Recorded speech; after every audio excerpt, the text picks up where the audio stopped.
Vous êtes sur TV5 Monde, bienvenue si vous nous rejoignez. C'est l'heure de 64 débats consacrés au plan climat de l'Union européenne à la veille d'un rendez-vous important. On va le voir, le texte prévoyait initialement de réduire les émissions de CO2 de 90% en 2040, mais la Commission de Bruxelles parle désormais d'un besoin de flexibilité. Alors était-ce une utopie, un projet inatteignable? Assiste-t-on à un détricotage du pacte vert européen? Avec nous pour en parler sur TV5 Monde, Jean-François Soussana, bienvenue. Merci d'être avec nous. Vous êtes président du Haut Conseil français pour le climat. L'eurodéputée luxembourgeoise Tilly Mess est en direct avec nous. Bonsoir. Merci d'être avec nous sur TV5 Monde, en direct donc du Parlement européen de Bruxelles. Et Lori Pacienza, bonsoir. Merci d'être avec nous. En direct également de la capitale belge. Vous êtes militante pour la Belgique, écologie et droits humains. Alors demain, les 27 ministres européens de l'environnement se retrouvent à Bruxelles. Ils vont plancher sur ce plan climat qui devra être présenté à la COP30 dès la semaine prochaine à Belém au Brésil. L'Europe qui s'est engagée à atteindre la neutralité carbone en 2050, mais il faut aussi se mettre d'accord sur les objectifs intermédiaires à l'horizon 2035-2040. Voilà pour les dates et c'est là, vous allez le voir, que ça coince. On retrouve notre correspondant à Bruxelles, Paul Germain. Paul, est-ce que l'on peut faire un état des lieux climatique ? Eh bien, Mohamed, sur le papier, les Européens affirment que rien n'a changé. La neutralité carbone, autrement dit, zéro émission de CO2, c'est toujours prévu pour 2050. Mais selon quelle trajectoire? Voilà la question. Initialement, le plan vert prévoyait une réduction de 90% des émissions de CO2 en 2040. Mais aujourd'hui, la Commission européenne parle d'un besoin de flexibilité, comme me le disait un député européen. Flexibilité, un mot pudique pour dire qu'on va mettre le plan vert au frigo. Le problème, c'est que de plus en plus de pays européens, comme la Pologne ou l'Italie, considèrent que le plan vert est mauvais pour l'économie, et ça ressort clairement des débats ici au Parlement européen. Et cerise sur le gâteau, l'Allemagne conteste l'arrêt de la production des voitures thermiques à partir de 2035, ce qui est une mesure phare du plan vert. Et donc, la flexibilité, ce serait quoi? Eh bien, la Commission européenne propose notamment d'utiliser les crédits carbone. Qu'est-ce que c'est que ça? Prenons un exemple. Si la France finance un programme de reforestation en Afrique qui capte du CO2, eh bien, la France pourra déduire ce CO2 capté de son propre bilan carbone. Les ONG disent que la ficelle est un peu grosse parce que, en faisant cela, la France fait peut-être une bonne action, mais elle ne fait pas baisser ses émissions de CO2 sur son propre territoire, ni en Europe. Pour ou contre la flexibilité, les 27 doivent trancher demain. Et on suivra cela avec Paul Germain qui était à Bruxelles. Tilly Mess, eurodéputée écologiste. Est-ce que selon vous, l'Europe est en train de détricoter son plan climat, son pacte vert? En tout cas, il y a des risques, alors que l'Europe était vraiment leader, point de vue de donner un cadre très clair et des objectifs ambitieux. Maintenant, il y a beaucoup qui se joue effectivement demain avec le Conseil des ministres de l'Environnement pour qu'on soit cohérent de notre politique afin d'atteindre nos objectifs climatiques. Donc, il faut une politique maintenant courageuse, cohérente et qui offre plein d'opportunités et qui est aussi une garantie pour la compétitivité d'ailleurs aussi. Ouais. Restez avec nous, on vous retrouve un peu plus tard. Lori Pacienza, vous, dans ce rétropédalage, qu'est-ce qui vous dérange? Quel est le sujet qui vous dérange le plus? Est-ce que c'est un peu le recul sur les voitures thermiques? Est-ce que ce sont ces fameux crédits carbone? Qu'est-ce qui vous paraît louche, si l'on peut dire? Alors, il y a beaucoup de choses qui me paraissent louches. Je pense qu'il nous faudra un moment pour que je les liste toutes. Mais en effet, ce recul sur les véhicules thermiques, il est tout simplement scandaleux. Mais vous parliez également de la Target 2040. 2024 a été l'année la plus chaude jamais enregistrée. On a dépassé temporairement les 1,5 degrés de réchauffement global. Donc, on s'était fixé de ne pas les dépasser à horizon 2100. Ça, c'est ce qu'on s'était fixé à la COP à Paris il y a 10 ans. Donc, on voit qu'on est en retard dans la décarbonation et donc remettre en question la target de moins 90% pour 2040 me semble complètement fou et inexplicable en fait à ma génération et aux générations qui suivront, qui vont subir de plein fouet les conséquences du réchauffement climatique. On l'a vu avec les records de chaleur, avec les inondations.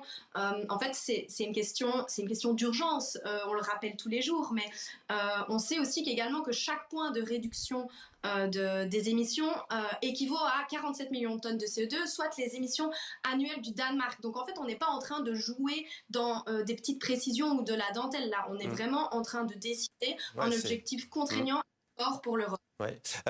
Jean-François Soussana, vous avez lancé un cri d'alarme en juillet en disant que la France était en retard sur ses politiques de décarbonation. C'était lors d'une audition au Sénat français. On va parler de la France, y compris d'ailleurs aussi de la Belgique, évidemment. Mais d'abord sur cette flexibilité désormais prônée par l'Europe. Est-ce que ça vous inquiète ?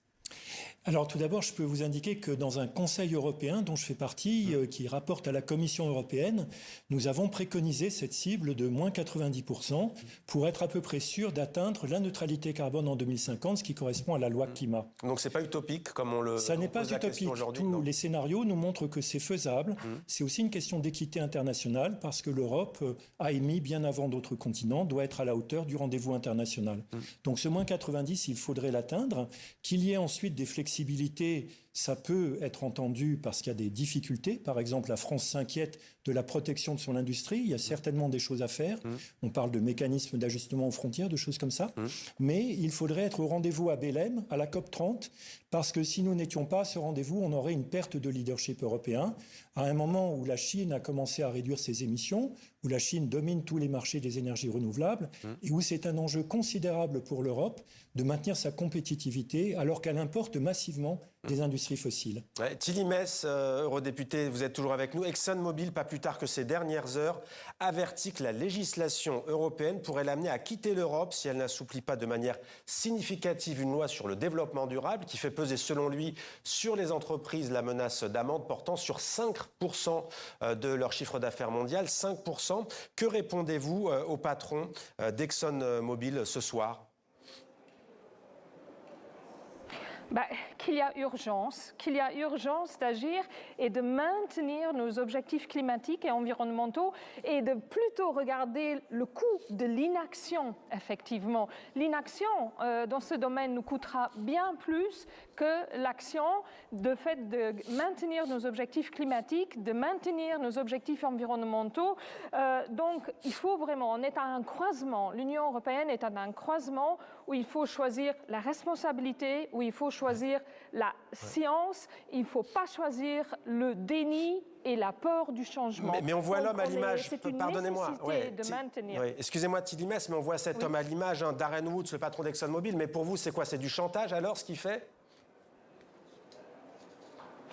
C'est le moins qu'on puisse dire, c'est du chantage, effectivement. Alors que si on veut, il s'agit aussi d'une question de crédibilité de l'Union européenne. Donc si elle va garder le leadership contre le combat contre le changement climatique, si on veut maintenir notre compétitivité, si on veut maintenir notre rôle au niveau géopolitique, il faut maintenir ces objectifs climatiques. Et il faut surtout aussi garder cette approche holistique. Donc vouloir du changement au niveau technologique, on a énoncé ici dans le discours, dans les échanges, les moteurs à combustion. Donc il s'agit de faire les changements technologiques nécessaires et on est déjà sur le bon chemin. On avait un cadre très fort avec les Green Deal.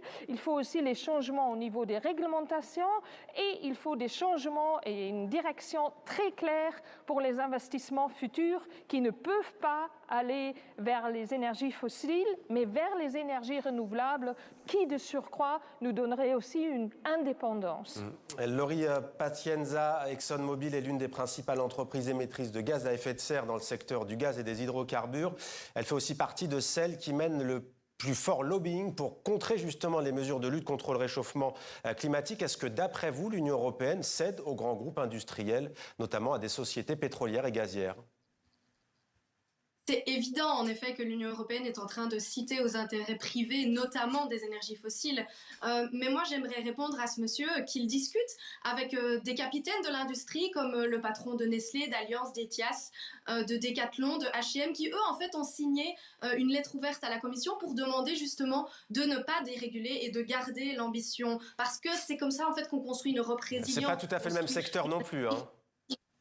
C'est pas leur secteur, mais c'est des capitaines d'industrie qui ont des challenges également, qui sont en fait dans l'obligation de garder leur entreprise à flot et qui pourtant en fait voient du positif et des opportunités dans la décarbonation. Et comme le disait l'eurodéputé qui est présent également, là l'inaction va coûter bien plus cher que l'action en fait. Donc il est terminé d'écouter le lobby du pétrole qui est la première délégation à la COP d'ailleurs, je tiens à le rappeler, c'est le premier pays, s'il était un pays ce serait le pays le plus représenté à la COP. C'est terminé d'écouter ces gens-là qui vont à l'encontre de la science mais même de toute réalité économique étant donné qu'on sait maintenant que l'inaction coûtera bien plus cher que l'action. Vous êtes d'accord, l'inaction coûtera bien plus cher? Tout à fait. Au niveau mondial, chaque degré de réchauffement, c'est estimé à moins 12% de PIB.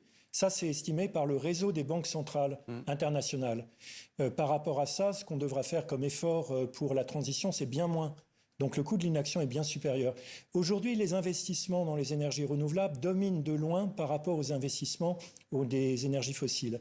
Et ça parce que c'est moins cher, tout simplement. Les nouveaux projets d'énergie renouvelable sont dans 91% des cas moins chers que les projets des énergies fossiles. Donc on a une bascule économique. Si l'Europe veut s'engager dans la voie de son indépendance et de son progrès, y compris industriel, elle doit s'engager fortement dans les énergies renouvelables et investir. Alors j'aimerais vous entendre parce que ça peut être... c'est le verre d'eau à moitié plein ou à moitié vide, mais ces crédits carbone, dire que je vais planter des arbres, si je caricature, en Amazonie ou dans la forêt équatoriale en Afrique par exemple, notamment au Cameroun, ça va me faire perdre effectivement du carbone ici, on pourra le comptabiliser. C'est bien ou c'est pas bien selon vous ? Il y a beaucoup de risques avec ces crédits internationaux parce que l'intégrité environnementale de ces actions n'est pas démontrée. Il y a eu quelques scandales qui ont été publiés dans des grands journaux scientifiques, comme Nature, qui disaient que ce qu'on avait fait dans certains cas pour les forêts tropicales en disant qu'on allait créer des crédits carbone, ça ne fonctionnait pas. Il n'y avait pas eu en fait de carbone accumulé ou protégé. Et donc il y a ce problème d'intégrité. Après, ça va être tout simplement très coûteux pour le budget de l'Union.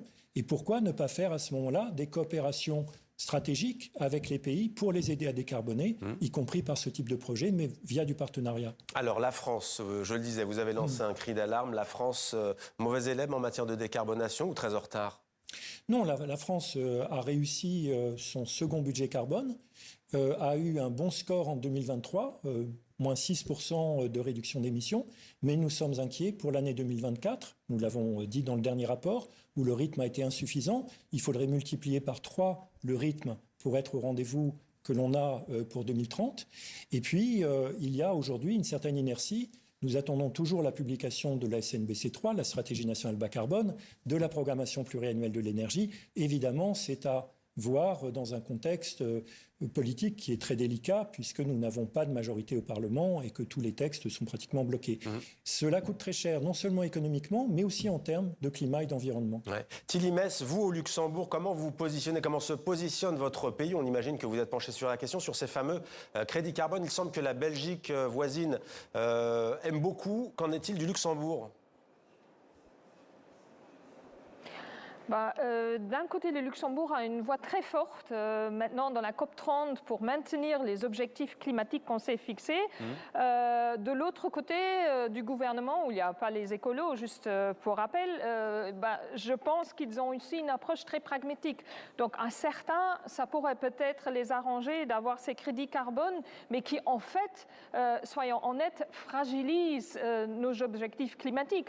Donc, il faut au contraire écouter Draghi et l'État qui, eux, qui ont écrit très clairement qu'il faut aller vers la décarbonation, que c'est aussi pour le marché intérieur de l'Union européenne crucial et pour la compétitivité et qui, par ailleurs, on ne devrait pas seulement décarboniser à l'intérieur de l'Union européenne, mais aussi faire en sorte d'être cohérent dans nos approches quand nos entreprises sont actives en dehors de l'Union européenne et aider, soutenir les pays à la décarbonation. Donc ces projets de compensation ont plus tendance à fragiliser les objectifs climatiques qu'autre chose. Décarboner, c'est donc l'un des chevaux de bataille donc, pour notre planète. Vous avez cité Mario Draghi, ancien président de la Banque Centrale Européenne, et Enrico Letta, l'ancien président du Conseil italien. Lori Pazienza, on évoquait donc... pour vous d'ailleurs, la Belgique, je disais, qui est tentée, c'est un article récemment de nos confrères du journal belge francophone Le Soir, qui dit ces crédits carbone, c'est la tentation du subterfuge. Le mot est bien choisi. Ah, le mot est en effet très bien choisi parce que c'est en fait une tentation d'affaiblir une ambition en fait. On doit réduire de 90% nos émissions par rapport à 1990. C'est une réalité scientifique. On l'a dit juste avant, c'est également une réalité économique de décarboner. Donc en fait, perdre du temps de discuter de tous ces mécanismes de compensation, c'est perdre du temps sur la décarbonation, mais c'est aussi perdre de l'argent parce que investir dans ces mécanismes de séquestration qui n'ont pas fait leur preuve, comme ça a été dit précédemment, en fait, c'est perdre de l'argent également. Alors investissons plutôt l'argent dans la réduction. L'effort est d'ampleur, donc autant justement investir toutes nos billes dans ce panier-là pour être au moins sûr d'atteindre ces 90%. Et après, s'il nous reste un peu d'argent et qu'on veut financer des projets à gauche, à droite pour des co-bénéfices environnementaux, pourquoi pas? Mais en fait, là, ce que nous on dit activistes, c'est on veut mettre tout le budget sur la décarbonation. Si vous avez du budget à mettre dans la séquestration, remettez-le dans la réduction. 64 débats continuent, vous êtes sur TV5 Monde. Une question maintenant, que faut-il attendre de la COP30? Jean-François Soussana, dans quelques jours, quelques semaines, ça sera au mois de décembre, ce sera le 10e anniversaire de l'accord historique conclu à Paris, sous notamment le coup de marteau de Laurent Fabius. Il y avait beaucoup de fierté, il y a eu beaucoup de déceptions. 10 ans après va s'ouvrir la COP30 la semaine prochaine, lundi prochain, dans une semaine tout juste à Belém au Brésil. L'Europe n'envoie pas forcément un bon signal en arrivant là-bas. Effectivement, alors il faut revenir sur ces 10 ans de l'accord de Paris en disant que si nous n'avions pas eu l'accord de Paris, il est probable que nous serions aujourd'hui dans une perspective de réchauffement mondial à la fin du siècle de plus 4 degrés, alors qu'aujourd'hui on est à moins 3 degrés, ça n'a pas servi à rien. 2,6, 2,8. Ça n'a pas servi à rien. Une fois que l'on a dit ça, effectivement, l'Europe, historiquement, et puis c'est la France qui a réussi la prouesse diplomatique d'avoir l'accord de Paris, l'Europe et la France ont exercé un leadership dans cet accord. Il serait évidemment très curieux qu'au moment des 10 ans de l'accord de Paris, nous perdions ce leadership, alors que nous avons sur la table la possibilité, grâce au moins 90%, qui serait aux alentours de moins 72% pour 2035, pour la communication de l'Europe à la COP à Belém, nous avons sur la table cette proposition qui permettrait d'affirmer l'ambition climatique de l'Europe. Thierry Mess, Donald Trump, c'est pas trop sa tasse de thé, hein. Le climat, c'est moins qu'on puisse dire. Le monde peut y arriver même sans la première puissance mondiale?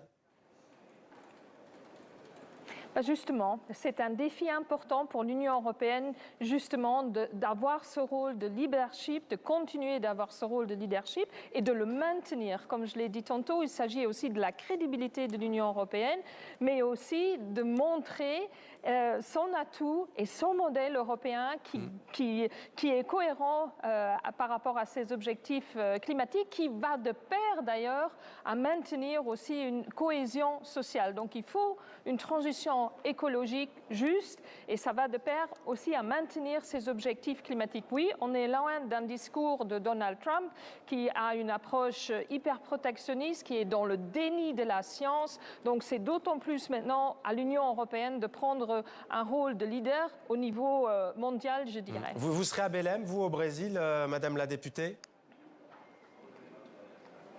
Non, je n'y serai pas. J'ai des collègues qui y sont, mais j'ai pas mal de dossiers où je suis rapportrice ici dans le Parlement, mais je suivrai évidemment de près les travaux qui se font à Belém, donc on peut se tenir informé et se battre avec un bilan carbone, continuer à avoir de la pression ici. Avec un bilan carbone zéro, donc vous ne prendrez pas l'avion pour le Brésil.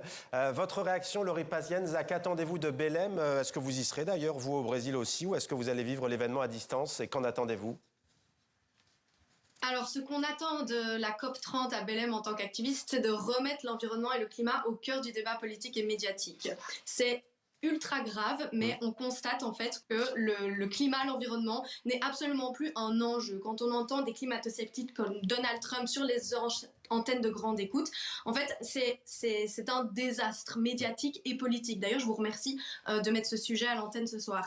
Donc ça, c'est le premier enjeu, en fait, qu'on en parle finalement, qu'on parle de cet enjeu qui est crucial pour ma génération et la génération future. Pour répondre à votre seconde question, non, je ne serai pas à la COP30, mais j'ai plusieurs amis activistes qui sont actuellement sur un voilier à destination de Belém, donc pour avoir également une empreinte carbone ultra réduite pour s'y rendre et justement reprendre cette place, en fait, et venir parler plus fort que la délégation de l'industrie pétrolière qui, comme je le disais juste avant, est en fait la plus grande délégation, ce qui est absolument honteux. Donc il est urgent en fait qu'on reprenne de la place, qu'on remette ce sujet au cœur du débat parce qu'en fait, il est transversal d'à peu près tout. C'est l'agriculture, c'est l'industrie, c'est la décarbonation, oui, mais c'est plein d'autres choses. C'est la santé, c'est les PFAS, c'est les polluants, c'est la chimie. Tout, en fait, est conditionné par la nation. Tout est lié, selon vous. Merci beaucoup, Laurie Pacienza. Merci beaucoup également à Tilly Metz, eurodéputé du Luxembourg, d'avoir été avec nous. Et merci à vous, Jean-François Susana. Donc, on a bien noté que vous serez donc à cette COP 30 qui se déroule à Belém au Brésil. Vous serez la deuxième semaine. Ça commence lundi prochain. Merci à vous. Merci.